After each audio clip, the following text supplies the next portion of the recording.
Evet sevgili dostlar, Merhabalar. herkese merhaba. Yine hiçbir masraftan kaçınmadık. Kesinlikle. Dağlardan, derelerden uçtuk geldik ve nereye Körfezi gidiyoruz? açtık geldik. Daha önce de önünden geçtiğimiz ve orası için ayrı bir video yapacağımı söylediğim yere gidiyoruz. Neresi? Asansör. İzmir'in simgesel ve tarihi bir yeri aslında asansör. Özellikle turist çeken ve genellikle turistlerin, gelenlerin listelerinde ilk sırayı yer alan Kesinlikle. bir yer. Şu karşıda gördüğümüz yer, bilmiyorum videoda görünüyor mu? Evet. Evet. Küçük bir otoparkı var. Kaç arabalık bilmiyorum ama buradan arabanızı park ederek de asansörü ziyaret edebiliyorsunuz. Tabii ki de burada yer bulabilirseniz yani daha ara sokaklara ya da sahil tarafında da bir yerler bulup bu tarafa da geçebilirsiniz ya da Bura Hatay tarafından da inebilirsiniz ama şimdi gerçekten çok eskiye götüreceğiz sizi. Karşıya geçelim 1907 bence. yılına götüreceğiz. evet, tarihini anlatacağız. Fakat burası çok eski yerleşim yeri olduğu için burada Yahudi kökenli vatandaşlarımız yaşıyormuş. Zaten şu ileride de sinagogu göreceğiz. Evet. Hemen. Hemen şu an zaten önüne Sağ geçeceğiz. tarafta. Aynen. Daha çok Yahudi kökenli vatandaşlarımızın yaşadığı, tabii şu an herhalde başka yerlere taşındılar. Çok eski 50'li 60'lı yıllarda yani 20. yüzyılın başlarında burada ikamet ediyorlarmış. O yüzden burası genellikle asansörün olduğu yerlerde onların yerleşim birimi olduğu için asansörü de Yahudi kökenli bir vatandaşımız yaptırmış. 1907 yılında Nesim Levi Bayraklıoğlu diye Evet. bir ticaret insanı. Neden yaptırmış Kemal? İki Asansöre neden semti ihtiyaç duyulmuş? burada tabii ki de hemen anlatalım Mahir Beyciğim. Burada iki semti birbirine bağlamak Evet. için yapmış. Ama tabii ki de o dönem için yani inşaat malzemeleridir, yapı malzemeleridir ya da bir eşya taşıma ile ilgili konularda da yardımcı olması için de bu asansörü yaptığı Şimdi söyleniyor. İki semt olarak söylemeyelim de insanların kafasında oturmayabilir. Neden iki semt? Şu anda deniz seviyesindeyiz biz. Yani Burası evet. Mithat Paşa Caddesi diye geçiyor. Üst taraf ise Hatay Caddesi'nin, aslında buranın paralelinde olan yer 3 yol oluyor. Evet. Buradan yaklaşık 70 metre yükseklikte arkadaşlar. Şimdi birazdan da göreceksiniz. O 70 metrelik yükseklik daha önceden 155 merdivenle alınıyormuş. Evet, evet. Yani düşünsene, eşya taşıyorlar ya da ne bileyim market falan gibi. Evet. Çıkışı burası. Sokağımız burası dostlar. Şu karşıda yolun sonuna gördüğümüz yer asansör. Şimdi bu sokağın adını veren kişiyle de bir tanışalım. Dario Moreno. Evet. Şöyle yaklaştıralım. Bu sokağa ismini veren Dario Moreno aslında Aydın'da doğmuş. 1921 yılında, fakat yaşamının çoğunu İzmir'de geçirmiş. 50'li 60'lı yılların çok tanınmış, dünyaca tanınmış caz sanatçısı, gitaristi ve sinema yıldızı. 30'dan fazla Fransız filminde oynamış Evet, mesela. evet. Bayağı bir sinema Dario filmi de Moreno. var. Gördüğümüz gibi özellikle turistlerin çok ilgisini çeken bir cadde. Herhalde buraya girmek istemiyordur arkadaş. Maalesef gördüğünüz gibi buraya girmek isteyen arabalar da var. Burası trafiğe kapalı arkadaşlar. Buradan ileriye doğru gidemezsiniz. Evet, evet. Ama biz biliyorsunuz azimliyiz. Zorlamayı severiz. Zoru Durmak severiz. O nedenle her alanda da olduğu gibi zorluyoruz. Burası saat şu anda 7. Akşama doğru daha kalabalık bir yer haline Tabii gelecek. daha kalabalık olur. İşte burada Şu an biraz kafeler, daha sakin barlar, hali. çeşitli mekanlar var. Dario Moreno İzmir sevgisini hiç kaybetmemiş ve sürekli de İzmir'e olan aşkını ve sevgisini sürekli Hatta şurada da var. söyleyen ve büyük hatta şehir. evet Ona biraz vasiyetiymiş. yaklaşabiliriz. Şöyle Şurada. vasiyetini de okuyalım. Canım İzmir, İzmir tatlı ve sevgili şehrim. Bir gün şayet senden uzakta ölürsem beni sana getirsinler. Ama koynuna bırakırlarken öldü demesinler. Uyuyor desinler koynumda. Tatlı İzmir'im. Yani burada zaten belli Bir ne kadar nevi- sevdiği. Sanat sokağı. Bak şu kafe yeni açılmış mesela. Burası şu köşe kapalıydı. Evet evet, burası yoktu. Şurası Aynen. kafe olarak kullanılıyor şu anda. Evet. Evet. Şimdi Dario Moreno sokağından geçerek Evet. yolun sonunda asansöre bineceğiz. Ve yukarı Asansörle dediğim gibi yüzeyin 70 metre yukarısında 3 yola doğru ilerleyeceğiz. O dönemde asansörün neden yapıldığını anlayacaksınız. Üst tarafında çok güzel bir manzarası var. Oradan da İzmir manzarasını size göstereceğiz. Evet. Hadi o zaman bakalım. Buyurun. Kanalımı daha önceden izlemeyenler varsa şöyle bir bilgi de vereyim. Ben kesinlikle bir kurgu yapmıyorum. Kesmiyorum. O anki hayat nasıl işliyorsa o şekilde devam ediyor. Şu an başımıza herhangi bir şey gelebilir. Kafamıza bir şey düşebilir. Bunların hiçbirini kesmeyeceğim. Hayatın doğal akışında olduğu gibi kesintisiz bir şekilde ilerleyeceğiz. Aynen. Dediğiniz Şöyle gibi Maviciğim bir şey. yolun ortasındayız. Tam burada işte çeşitli gümüş satan Aynen. ve barlar. Buraları aslında daha önceden de Urla'ya bir gezi düzenlemiştim. Bu videodan önce o Urla Sanat Sokağı'nı hep birlikte izleyeceksiniz. Burada daha önceden Yahudi vatandaşlarımız yaşıyormuş. Yani Evet. Evet. Birinci Dünya Savaşı, İkinci Dünya Savaşı dönemlerinde Bu da sır daha olabilir. çok onlar yaşadıkları için evet. Ha, binebiliriz, Asansör evet. işte Burada binebiliriz. burası. Benim Şu sıram var ama. önemli değil. Şu tepeyi bir göstereyim. Öncelikle. Aynen, buradan evet böyle bir çekim alabiliriz. Şimdi niye ihtiyaç duyulmuş?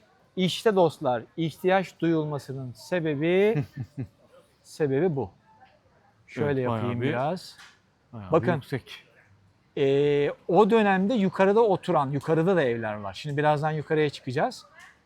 Maalesef bu kod farkını 155 basamaklı merdivenle almaya çalışıyorlarmış.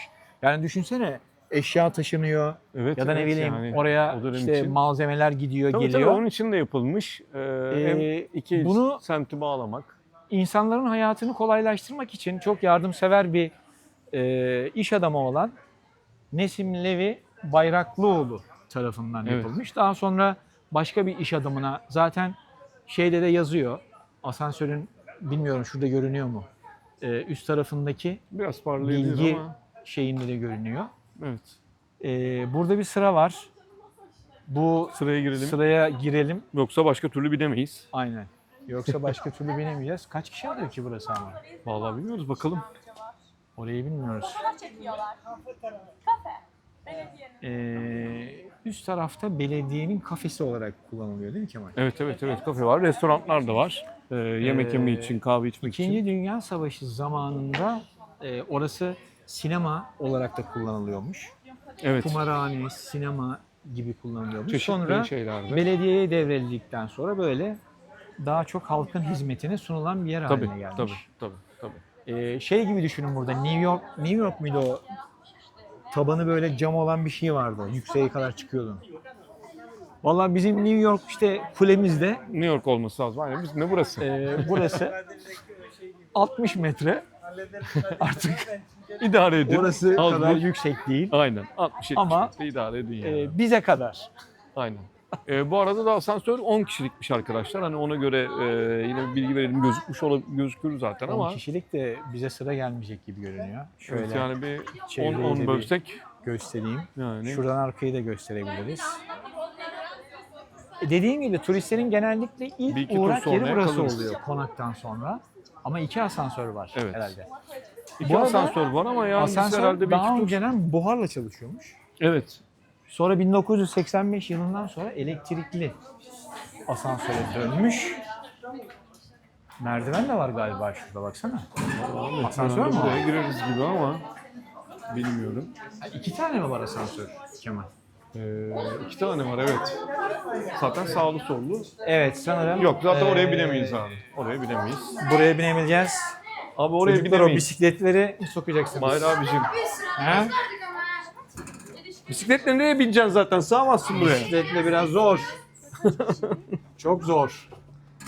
bisikletle bineceğim diye uğraşıyor. İnsanlarla bisiklet çekmek. Öteki daha mı büyük yan taraftaki? Aynen, Daha büyük biraz daha herhalde. büyük geldi bana. Biz burada da acaba kaç kişiyiz şu an? Şu anda Kurtarır. asansördeyiz. Aynen kurtarır. Dostlar. Çıktık mı? Ne oldu? Çıkıyoruz abi. İnşallah. Kapalı yer korkusu olanlar Kalırsak için da videoda zor da bir evet yer çok olur. güzel bir şey olabilir yani.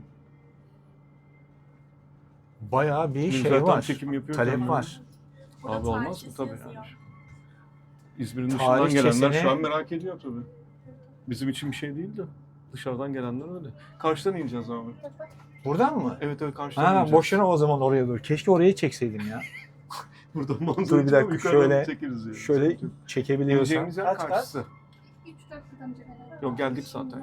Yaklaşık 70 metreymiş 70 metre de Bak, bak kat olarak. yenge. kod farkı. Bak şimdi bak bak. Şuradan görünüyor mu bilmiyorum. Evet. Evet, karşısı açılacak. Şimdi geldik.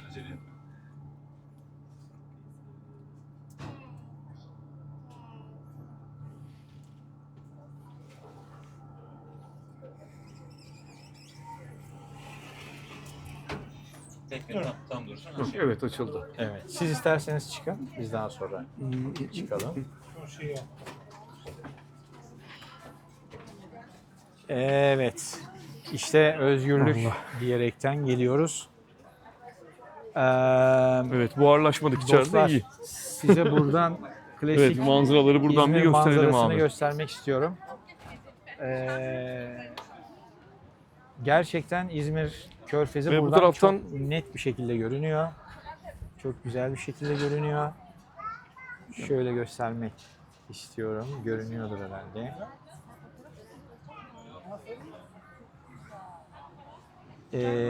Onlar hep onlar asansör görevi görüyor. Onlar daha yüksek. Şöyle geçelim abi biz. Şöyle geçebilirsek. Aynen. Yani buradan da Özellikle yükseklik korkusu olanlar için biraz sıkıntılı bir yer olabilir burası. aynen evet. Evet. Dostlar. Ama İzmir Körfezi'ni şehrin merkezinden, göbeğinden görebileceğiniz nadir noktalardan biri. Dediğim gibi burada belediyenin bir mekanı var. Yemek yiyebilirsiniz. Her türlü içecek Evet orası serbest. şurası. içebilirsiniz. Dediğim gibi Buradan da kesinti gösterebiliriz. olmadığı için şu an insanların fotoğraf çekilme... Evet, şuradan da güzel bir manzaramız var. Buradan da Ee, Kordon boyu, Alsancak, Hilton tarafı, Konak Düşünsenize tarafı. arkadaşlar, yerden yukarıya burada oturanlara taşınanlar, eşya taşınması gibi tabii eşya şeylerin taşıma. ne kadar zor olduğunu, insanların aslında asansör yapılmadan önce hayatlarının ne kadar zor olduğunu görebilirsiniz. Baksanıza şuraya. Evet evet yani şey değil yani. Buradan mesela sürekli aşağıya işe gidip gelen biri olduğunu düşün. 155 basamaklı merdiveni çıkıyor yani. çok zor. Düşünsene. Çok zor. Evet Artık yani onun bence ayak çok kaslarını falan düşünemiyorum yani. tabii canım Böyle ya spor yapmalarına Hüseyin- gerek yok o anki insanlar için Hüseyin yani Bolt bence gibi direkt. kurşun gibi fırlayabilir yani. Evet evet evet. Ee, Yani oralar biraz daha yoğundur fotoğraf çekimi olduğu fotoğraf için. çekildiği için arkadaşlar o dip bölge... Bugün ekstra bir kalabalık geldi. Niye bugün burası bu kalabalık?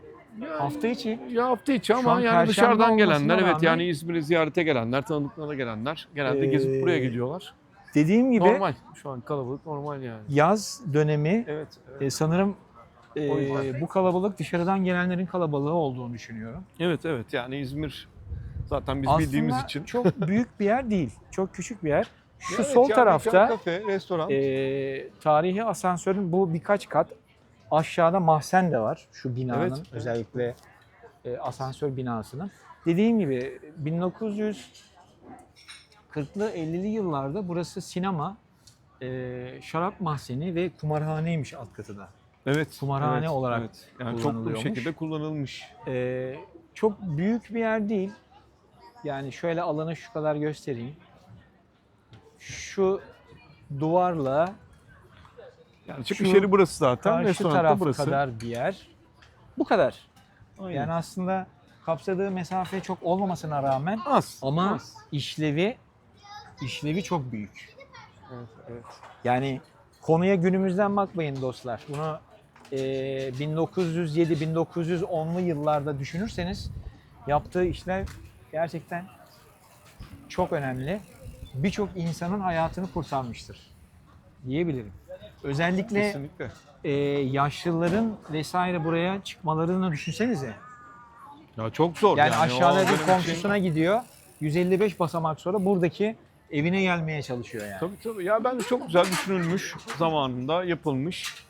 Çok güzel tarihi bir yer. Ve önceden burası yani 1910'lu 20'li yıllarda burada elde edilen geliri de Yahudi hastanesi varmış. Burada elde edilen gelirle Karataş Hastanesi, belki biliyorsundur sen. Evet evet, eski. Orası eski Yahudi hastanesi. Evet, bayağı bir Burada eski. elde edilen gelirle oradaki hastanenin masraflarına katkıda bulunuluyormuş. Evet. Yani anlaşılacağı üzere dostlar, burası eski, şu yukarıda Japon, şuradan tekrardan yukarıdan göstermeye çalışayım. Yani buradan da belki manzarayı alabiliriz. Şuradan da göstermeye çalışayım. Gerçekten çok güzel bir manzara var ve bugün şansımıza serin bir gün. Normalde Evet, güzel. Temmuz ayındayız. Cayır cayır yandığımız günler 2 gün dostlar. önce berbat sıcaktı. Yani bugün gerçekten tam böyle gezilecek o ve yüzden yürüyecek hava var. ne kadar zorluklara katlandığımızı canlı olarak görün. Aynen. Sizi Bunu- nelere getiriyoruz, Aynen. nelere yani. Bu sıcakta hiçbir masraftan kaçmıyoruz ve buralara kadar geliyoruz. Aynen. Aynen. Artık siz de bir abone olun yani. Aynen. Yeter artık ya. Bir Vallahi like- bir tık da şu biraz çoğalsın ya. Bir like'a basın. Lütfen ya. Yorum falan, bir like, bir şeyler yapın ya. Şimdi dostlar, burası asansör bölümü. Fakat asansöre sadece aşağıdan asansörle değil, buradan çoğu kişi bilmez, 3 yol tarafından da ulaşılıyor. Yani yolun üst tarafından da ulaşılıyor. Evet. Genellikle buraya ulaşılan bu kedimiz de Evet, bir oyuncu arkadaşımız. bu taraftan ulaşma yolunu kimse bilmez.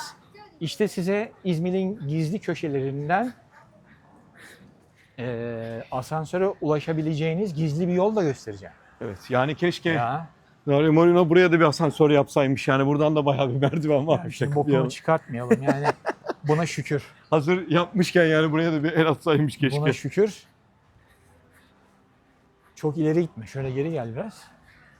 Şuradan yine bir aşağıya gösterelim. Hem bu arada biz de Evet, buradan da Bir- manzara bayağı güzel. dinlenmiş olalım. Aslında bak, burada da mesela buradaki evler de Eski. Yahudi asıllı vatandaşlara ait. Evet, evet. Buralar, yani bu mahallenin aslında olduğu yerlerde eskiden, şu anda bilmiyorum, sadece mal sahipliği vardır belki. Şu an burada Olabilir. yaşayan var mı bilmiyorum.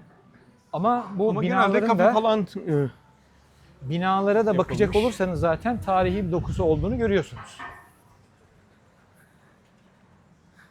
Evet. İzmir'in meşhur yokuşlarının nedenini görüyorsunuz. Efendim? Geze geze, göre göre, kime göre?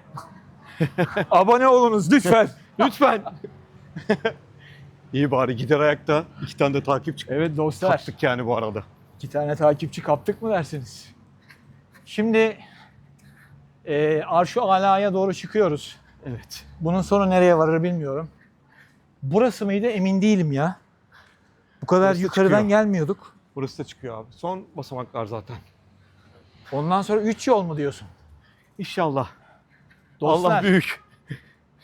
olayın ne kadar dik olduğunu tam olarak bilmiyorsunuz. Göstereyim. Bakın, Evet. Yani şuradan yuvarlandığınız mı direkt denizdesiniz. Artık yani. geç abi, devam et. Düşün yani, biz şuradan şuraya çıkamıyoruz. O dönemde insanlar ne yapıyordu kim bilir yani. Evet ya, yani gerçekten hazır diyorum ya, asansör şu direkt caddeye bağlasalarmış. Çok şey istiyorsun Kemal. Yok ya, yok. Ama şöyle bir duralım şurada. Evet, biraz Ee, bir soluklanalım. Şimdi aslında 3 yoldan buraya bağlandığı için 3 yoldan gelen bir insan sürekli yokuş aşağı ineceği için Evet. aslında bu kısmını çekmeyecek. Fazla yorucu olmaz. Yani dostlar, Aşağıdan biraz sıkıntılı. aslında buraya 3 yoldan da gelebilirsiniz. 3 yol tarafından da bir geliş var. Şimdi eğer ömrümüz vefa olursa orayı da göstereceğiz inşallah. Hatta Nefesimiz kesilmezse. Çıkasaya kadar. Arkadan rüzgar da itiyor. Taş yol denen bir yer var. Oraya varıyoruz herhalde. Yok Bu yolun beton yol. sonuna. Bu. Yok. Abi, Beton doğru ya, yol da beton olmaz. yol ya. Taş yol ne? Beton İşte yol. dostlar, Kemal bu yüzden yanımızda var. Ben İzmir'in tarihini çok bilmediğim için Evet abi, beton yol diye Kendisi- geçer orası. Halil Rıfat'ın giriş tarafıdır. Orası beton yol. Aşağı tarafta Halil Rıfat'tır. Ondan sonra zaten arkadaşlar 3 yol. Hatay. evet, Öyle hala gidiyor. çıkıyoruz dostlar. Bir Hala sonraki çıkıyoruz. istasyon Ahiret. Öyle söyleyeyim, Ahiret'e varacağız. Sanmayın. Artık yani abone de olun ya. Bakın kadar. dostlar. Sizin için 155 basamak çıktım. Neden çıktım? Hele bir O sorun. dönemin insanların çektiği zorlukları görün diye. Evet, kesinlikle. O dönemin insanları, düşünsenize, bunun yaşlısı var. Hastası var. Tabii tabii. Çoluğu çocuğu var. Vallahi Yani- adam çok büyük hayır işlemiş. Evet kesinlikle. Buradan kendisine Allah'tan rahmet diliyoruz. Amin amin. Teşekkür ediyoruz. Yani acil bir durumlarda, mesela sağlık durumunda hemen hastane yetiştirme durumunda da bence çok etkili Evet. olduğunu düşünüyorum o dönem için. Ve ondan sonra burada yaşayan insanlar burayı sık sık kullanmışlar. O dönemde dediğim gibi bir dönem, yani 1985 yılına kadar buharla çalışıyormuş. 1985 yılından sonra elektrik sistemine dönmüş şu anki sistem. Ve gayet çalışıyor. Evet, hala Ama kullanılıyor. tabii bizim şu an yaptığımızı insanlar yapmıyorlar dostlar. Yani buraya gelinirse buranın tam tersinden geliyorlar. Ya da asansörle yukarıya çıkarak gelme yolunu Evet. tercih ediyorlar. Evet, beton yola zaten geldik. Evet. Beton yol denilen yer burası. Evet. Buradan aşağısı da işte sağ tarafa doğru Buradan böyle de aşağıya doğru, Halil Rıfat'a gidiyor. Halil Rıfat Paşa. buradan aşağıya doğru giden bir yol bu. Evet. Burası da şöyle denize doğru gidiyor. Evet. Yani burası da Bu yolun dükkanların başı, olduğu, şimdi esnafların birazdan olduğu bir yer cadde. çok eski bir beton yol, aslında çok eskiymiş Kemal. Eski, evet, beton yol Eski bir bayağı. yerleşim yeri diye biliyorum. İlk mahallelerinden. Çünkü Tabii burası asansör ve asansörle bağlantılı olan yollar aslında İzmir'in en eski yerleşim yerlerinden biri. ya tabii semt olarak da Karşıya zaten buraları geçelim istersen. bayağı eski semtlerden. Şimdi buradan nereye bağlanacağız? Buranın başlangıç kısmı 3 yol denilen yine bir merkeze çıkacağız birazdan. Evet. Metronun olduğu bir yer. Aynen. İzmir metrosunun olduğu bir yer.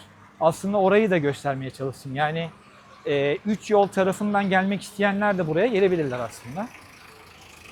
Ama dediğim gibi işte İzmir'in eski mahallelerinde maalesef bu sıkışıklık var. Var. Artık yani Trafik. nüfus da çok kalabalık olduğu için. Ve eski mahalleler, yani Evet. ileriyi düşünülerek yapılmadığı için maalesef. Yani evet, o dönem Şurada için. görüyorsunuz bakın. Binalar 4-5 katlı fakat birbirine dip dip çok yakınlar. Burada evet otopark sıkıntıları da mevcut. Yani yeni tek tük şöyle yıkıp yeniden yapmışlar şurayı ama bireysel olarak yapılan yerler olduğu için çevre düzenlemeleri bence binaların yapılışı kadar hızlı gelişemiyor diye düşünüyorum. Ya düzenli yapılaşma yok maalesef. Yani bilinçli yapılaşma yok. Zamanında da bu şekilde yapıldığı için Dostlar, aslında bu şekilde gitmiş. sokak sokak, cadde cadde gezenler olarak yani bu düzensiz yapılaşmayı her alanda görüyoruz, şahit Çarpık oluyoruz. yapılaşma yani. Biz de birlikte şahit oluyorsunuz maalesef. Üzücü. Bu iş bu şekilde devam ederse nereye varır gerçekten bilmiyorum. Buralar nasıl düzelir diye bilmiyorum. Çünkü birazdan göreceksiniz. Ana bir 3 yola çıkacağız. Ana bir meydana çıkacağız. Orada metro var. Oraları düzenleyebilmek çok da mümkün değil gibi geliyor. Bilmiyorum. Ne dersin Kemal? Yok zaten yani tekrardan yıkılıp yapılması gerekiyor. Yani Ama işte metro var ta aşağı tarafta. çok zor. Çok bayağı zor. bir Bu çalışma saatten sonra var. çok zor. Nasıl bir dizayn, Aynı nasıl bir abi düzenleme dediğiniz gibi yapılacak?